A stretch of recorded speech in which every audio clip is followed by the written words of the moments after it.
Think this Kuzma situation could disrupt LeBron and the Lakers? No, not at all, especially because the leader of the Lakers has been through this situation before. Watching that third fiddle just disappear in terms of expectations and what you thought you were going to get with that production. I'm talking about Kevin Love. I'm talking about Chris Bosh, who all declined in that role. And now you have a guy who is still trying to figure out his way in the NBA, and Kyle Kuzma, who's declining in that role. So if you're LeBron, how much did you really bank on Kyle Kuzma coming in to be that guy, whether as a starter or off the bench? I didn't think that their expectations were hinged to him. This was a dynamic duo, AD and LeBron, not based on Kuzma. Kuzma is a luxury, but not a necessity, so I don't think this disrupts their plans. This level of controversy is the equivalent of a burp when it comes to LeBron James. A burp, get it out your system, move on. I've been around LeBron with some real controversy. You know, y'all remember the fit in, fit out tweet he had for Kevin Love that started something? Yeah. The drama that him and Kyrie had initially in Cleveland. I've been around some things, like something. This is nothing. But I will say this. As it pertains to the roster makeup, Kyle Kuzma is really the only one that the organization can really seriously consider moving and having, attaining assets for. Kyle Kuzma, I will say this. I remember going into the season, somebody posted the Big Two. Like, his fans posted on Twitter, the Big Two when AD came on board. Kuzma said, why it can't be the Big Three? So I do think this may be taking a hit to his pride, because he really feels like he's the third wheel. Like, he should be out there. He hasn't started, came from the injury. But aside from that, this is a blimp on the radar. I really would be surprised if Kuzma is moved, but definitely the Lakers are listening to all. Well, one of the challenges with that is trade value because of Kuzma's contract, because you want to be able to get some valuable assets. Right now, he's still on his rookie deal. So you don't have the money to support to go out to kind of get a valuable player that you need to be that third wheel for the Lakers.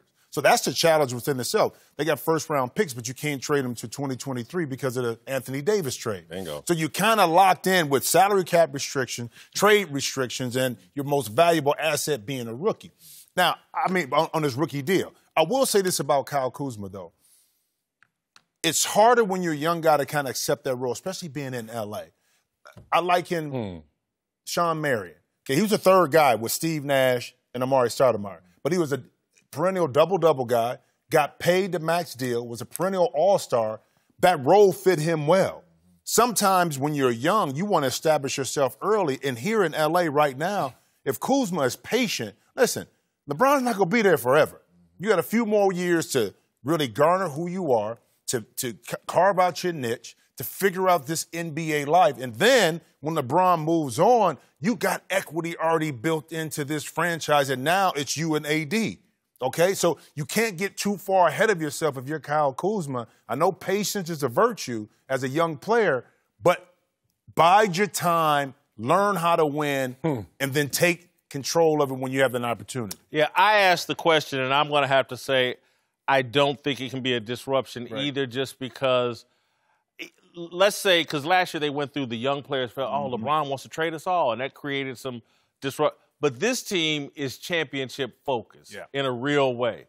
And if Kyle Kuzma's collateral damage on their run to the championship, ain't none of these veterans in that locker room, no one cares. Young guys, old guys, it's like, hey, it is what it is. The game is the game. So I don't see it having a real impact. Oh, we ain't done, are we? Because I was just talking about... He looked at the camera. Who's that? No, go ahead. Hold on.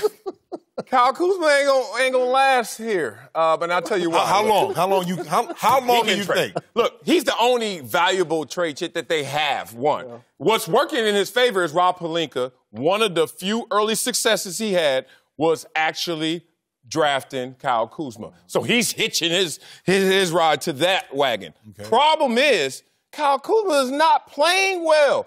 Last 4 games, have y'all seen? His number. 8 points a game, 27 from the field, 26 from the pressure bust pipes.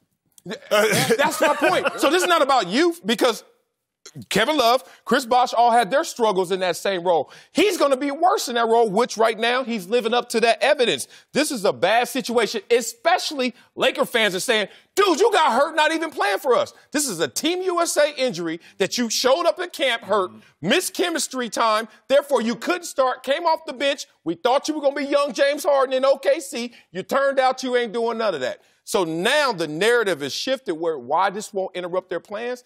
They are thinking we're going to do this with something in addition to Kyle Kuzma as we lose him in subtraction. How do y'all feel about, the hair stuff he's doing and coming up? He's lost. I think he's trying to figure himself out in that. He's lost. Is it fair to question Kawhi's leadership? Not at all.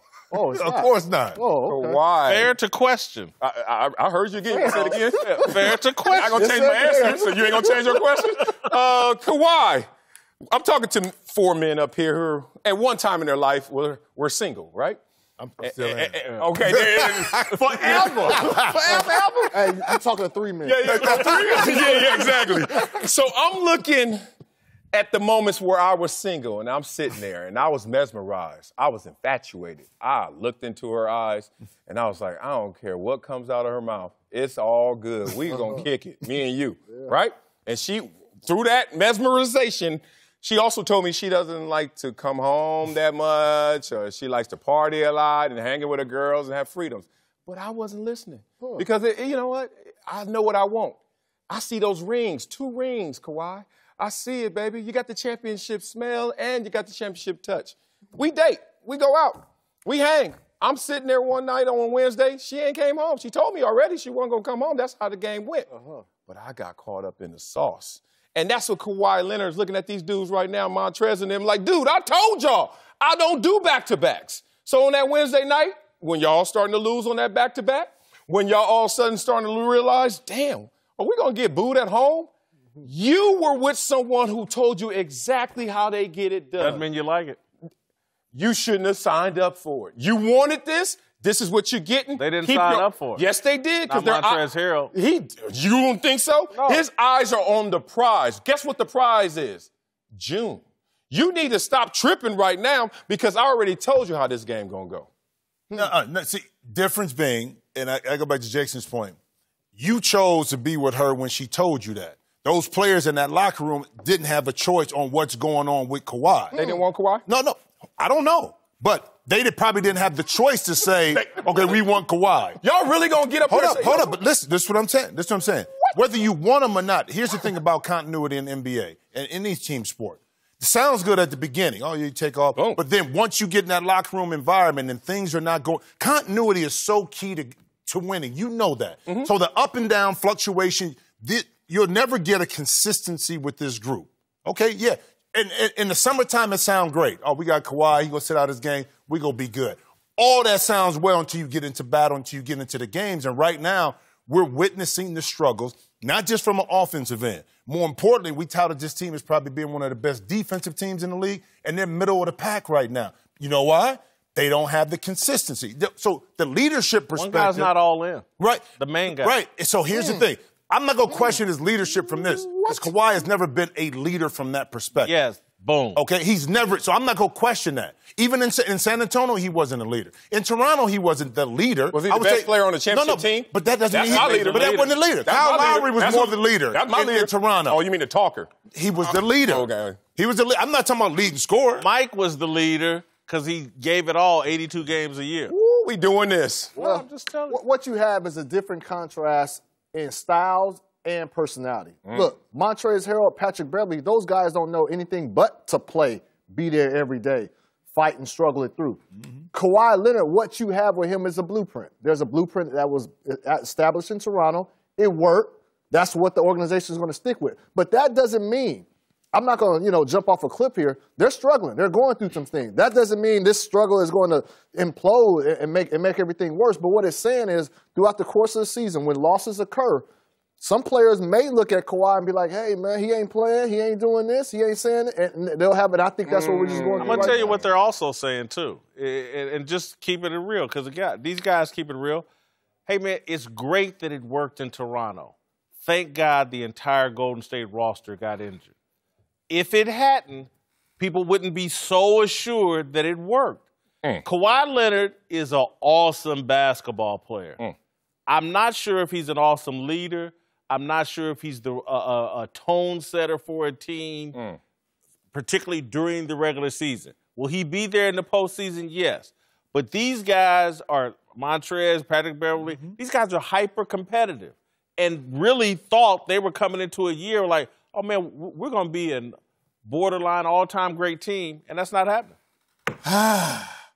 We don't have a lot of time. Kawhi, get it out. Kawhi has 2 rings, not just Toronto. It worked in Toronto, and it worked in San Antonio. Stop that. That whole team brought in. Hold up. Don't even compare the two. Don't compare the two scenarios. I'm just going to don't compare San Antonio with Toronto. That's not even. Kawhi ascended to that first. He was still in second position when he was in San Antonio. Kawhi has not played a back-to-back since 2017. Yes. Check the record. Here we go. Who started it? San Antonio, right? So my point is, hold on. Everyone y'all named doesn't have a championship perspective, outlook, or outcome. Doc Rivers does. Hold on. I'm not talking about Doc. I'm talking about these players. Now y'all bringing Doc Rivers up. We haven't said one thing about Doc until that moment. We're talking about these players. Patrick Beverly, I love you.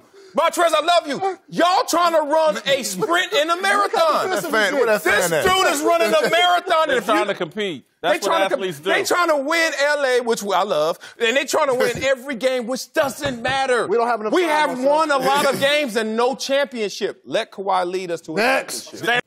Thanks for watching. Subscribe here to get the latest from the show, and be sure to check out more of the best clips from Speak for Yourself, or go watch a few segments from our other shows on FS1.